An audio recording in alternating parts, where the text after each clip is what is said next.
Subscribe button మీద click చేస్తే ఈ ఛానల్కి మీరు సబ్స్క్రైబ్ అవుతారండి. అలానే పక్కనే ఉన్న నోటిఫికేషన్ బెల్ ఐకాన్ని మీరు క్లిక్ చేస్తే ఎప్పటికప్పుడు నా వీడియోస్ మీకు అందుతాయండి. తెలుగు ప్రేక్షకులకు అలానే రైతు సోదరులకు నమస్కారాలు. నేను మీ ఆంధ్రప్రదేశ్ ఫెదర్మ్యాన్ సాయి ప్రణీత్ని మాట్లాడుతున్నాను. ఈ వీడియోలో మనము ఆంధ్ర అలానే తెలంగాణ రాష్ట్రాల యొక్క ప్రస్తుత వాతావరణ పరిస్థితి, అలానే రానున్న రోజుల్లో మనకు వర్షాలు పడే అవకాశాలు అయితే బాగా కనిపిస్తోంది. దాంతోపాటుగా కొన్ని ప్రాంతాలలో ఎండల తీవ్రత, వేడి తీవ్రత ఎక్కువయ్యే సూచనలు కూడా కనిపిస్తున్నాయి. అలానే ఋతుపవనాలు ఎప్పుడు రాష్ట్రాన్ని తాకే అవకాశం ఉంది అన్న దాని గురించి కూడా మనము ఈ వీడియోలో వివరంగా మాట్లాడుకుంటాం. కాబట్టి అందరూ ఈ వీడియోని చివరిదాకా చూస్తారని, ఎక్కడా స్కిప్ చేయకుండా ఉంటారని నేను మనస్ఫూర్తిగా కోరుకుంటున్నానండి. ప్రస్తుత వాతావరణ పరిస్థితిని గమనించినామంటే మనకు బంగాళాఖాతంలో వచ్చేసి ఎలాంటి అల్పపీడనం కానీ వాయుగుండం కానీ లేదు. కానీ మనకు వాతావరణ పరిస్థితులు అనేవి కాస్తంత అనుకూలంగా ఉంది. ఒక పక్కనేమో మనకు ఋతుపవనాలు అనేవి శ్రీలంక ప్రాంతంలో కూడా ప్రవేశించింది. దాంతోపాటుగా వచ్చేసి మనకు కేరళ రాష్ట్రానికి ఇంకా చాలా తక్కువ దూరంలోనే మనకు ఋతుపవనాలు అనేవి మనకు కనిపిస్తుంది. కాబట్టి మెల్లమెల్లగా మనకు రాష్ట్రంలో వాతావరణ పరిస్థితులు మారే అవకాశాలు ఉంటున్నాయి. ఒక పక్కన కోస్తాంధ్ర జిల్లాల వ్యాప్తంగా వడగాల్పులు ఉంటుంది, అలానే రాయలసీమ వ్యాప్తంగా మనకు వర్షాలనే ఉంటుంది. ఇది సాధారణ ప్రక్రియ. జనరల్గా మనకు ఋతుపవనాలు మొదలైన అది ఎల్నినో అయినా లానినా అన్నా ఎలా ఉన్నా కానీ మొదట మనకు ఋతుపవనాలు మొదలయ్యే సమయానికి రాయలసీమ జిల్లాల్లో కొంచెం వర్షాలు మొదలవుతుంది. దాని తర్వాత మనకు ఋతుపవనాలు అనేవి ప్రవేశిస్తుంది. ఇప్పుడు అలానే మనకు ప్యాటర్న్ అనేది ప్రీ మాన్సూన్ థండర్ స్టార్మ్స్, అంటే ఋతుపవనాల కంటే కొంచెం ముందుగా ఉన్న థండర్ స్టార్మ్స్ అనేవి బాగా బలపడే అవకాశాలు అయితే మనకు రాగల 24 గంటల్లో, దాంతోపాటుగా రాగల 48 అవర్స్లో మనకు డెఫినెట్గా రాయలసీమ ప్రాంతం మీదుగా కనిపిస్తున్నాయండి. మరోవైపున మనం చూసినాము అంటే మనకు అంటే ఈరోజు వాతావరణ పరిస్థితి తీసుకుంటే రాత్రి లేదా అర్ధరాత్రి సమయానికి అనంతపురం జిల్లా కావచ్చు, అలానే సత్యసాయి జిల్లా కావచ్చు, దాంతోపాటుగా మనకు అన్నమయ్య జిల్లాతో పాటుగా చిత్తూరు, అలానే వచ్చేసి మనకు తిరుపతి జిల్లాలోని కొన్ని పశ్చిమ భాగాలు, వైఎస్ఆర్ కడప జిల్లా, కర్నూలు జిల్లాలోని పలు భాగాలతో పాటుగా తెలంగాణ ఆంధ్ర సరిహద్దు ప్రాంతాలు అంటే నాగర్ కర్నూలు జిల్లా కావచ్చు, అలానే మనకు నారాయణపేట జిల్లా కావచ్చు, జోగులాంబ గద్వాల్ జిల్లా కావచ్చు, దాంతోపాటుగా వచ్చేసి మనకు వికారాబాద్ జిల్లాల్లో కూడా అక్కడక్కడ ఈరోజు సాయంకాల సమయం అలానే రాత్రి సమయంతో పాటుగా అర్ధరాత్రి సమయాలలో మనకు వర్షాలు ఉండే అవకాశాలు అయితే డెఫినెట్గా కనిపిస్తుంది. కానీ కోస్తాంధ్ర జిల్లాల ప్రాంతానికి వస్తే ఒకటి మనకు విజయవాడ, గుంటూరు, లేకపోతే మనకు గోదావరి జిల్లాలు కావచ్చు, విశాఖపట్నం నగరం కావచ్చు, విజయనగరం, శ్రీకాకుళం జిల్లాల్లో మాత్రం చాలా తక్కువగా మనకు వర్షాలు ఉండే అవకాశాలు అయితే నేడు మనకు కనిపిస్తుంది. అలానే హైదరాబాద్ నగరంలో కూడా నేడు సాయంకాల సమయంలో 1 లేదా 2 చోట్లకు మాత్రమే మనకు వర్షాలు పరిమితం అవుతుంది. ఆ వర్షాలు మెల్లగా మనకు దక్షిణ తెలంగాణ జిల్లాల వైపుగా వెళ్తుంది కాబట్టి తక్కువగానే ఉంటుంది.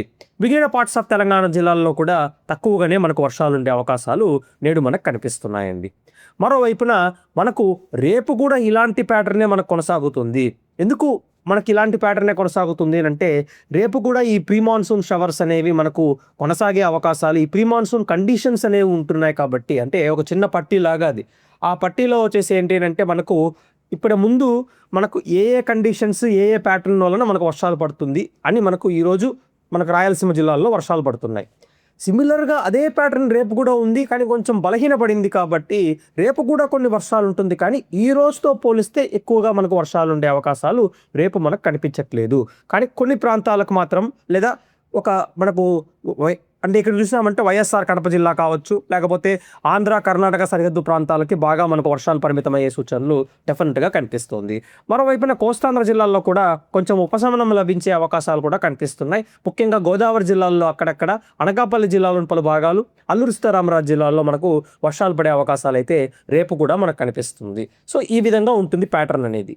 కానీ ఎల్లుండికి వెళ్ళేసరికి మళ్ళా మనకు ఈ యొక్క ప్రీ మాన్సూన్ థండర్ స్టార్మ్స్ అనేవి మళ్ళా మనకు బాగా స్ట్రాంగ్ అయ్యే అవకాశాలు, మళ్ళా మనకు బలంగా రాయలసీమ జిల్లాల్లో మళ్ళా మొదలయ్యే అవకాశాలు అయితే డెఫినెట్గా కనిపిస్తుంది. సో కాబట్టి మనకు 3 రోజుల వాతావరణ పరిస్థితి ఉంది. 19వ తారీఖున ఈరోజు మనకు రాయలసీమ జిల్లాల్లో వర్షాలు ఉంటుంది. 20వ తారీఖున కొంచెం మనకు వర్షాలు తగ్గుముఖం పడుతుంది రాష్ట్ర వ్యాప్తంగా.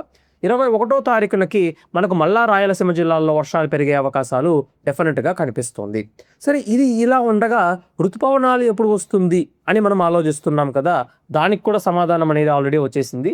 ఋతుపవనాలు మనకు కేరళ రాష్ట్రంలో ముఖ్యంగా మనకు ఫస్ట్ రావాల్సింది ఋతుపవనాలు. ఈసారి ఏమవుతుంది అంటే మనకు మే 18 నుంచి అంటే నిన్నటి నుంచి 25వ తారీఖున మధ్యలో ఉన్న వాతావరణ పరిస్థితి ఎలా ఉంది అన్న దాని గురించి చూసినాము అంటే కేరళ రాష్ట్రము, కర్ణాటక రాష్ట్రంలో సాధారణం కంటే ఎక్కువ వర్షాలు నమోదవుతున్నాయి. అలానే రాయలసీమ జిల్లాల్లో కూడా సాధారణం కంటే ఎక్కువగా వర్షాలు నమోదయ్యే సూచనలు మనకు మ్యాప్స్ అనేవి ఇండికేట్ చేస్తుంది. కోస్తాంధ్ర జిల్లా కావచ్చు, తెలంగాణలో వచ్చేసి సాధారణం కంటే తక్కువగా వర్షాలు అనేవి ఉండే విధంగా మనకు సూచిస్తున్నాయి. కాబట్టి మనకు కేరళలో ఋతుపవనాలు మే 28వ తారీఖునకు చాలా దగ్గరగా వచ్చే అవకాశాలు మనకు డెఫినెట్గా కనిపిస్తుంది. సో 28 మే మనకు కేరళ రాష్ట్రాన్ని తాకే అవకాశాలు డెఫినెట్గా కనిపిస్తున్నాయండి ఋతుపవనాలు. దాంతోపాటుగా మనకు కేరళ రాష్ట్రాన్ని తాకిన తర్వాత మనకి ఏ విధంగా ఉంటుంది అంటే ఆ తాకే సమయం కావచ్చు, ఆ తాకే ముందు వెనకాల కొంచెం అటు ఇటు మనకు రాయలసీమ జిల్లాల్లో తొలకరి జల్లులు కావచ్చు, దానికి ముందు పడే మనకు అకాల వర్షాలు కావచ్చు బాగా బలపడే అవకాశాలు కనిపిస్తున్నాయి. కాబట్టి రాయలసీమ జిల్లాల్లో సాధారణం కంటే ఎక్కువగా వర్షాలు ఉండే అవకాశాలు ఈ మే నెలలో మనకు కనిపిస్తుంది. ముఖ్యంగా మనకు ఋతుపవనాలు మొదలయ్యే సమయంకి అంటే 28వ తారీఖునకి దగ్గరగా కూడా రాయలసీమ జిల్లాల్లో మంచి వర్షాలు కురిసే అవకాశాలు రాగల రోజుల్లో కనిపిస్తున్నాయండి. ఇది ఇవాల్టిది వాతావరణ పరిస్థితి. Thanks for watching this video అండి.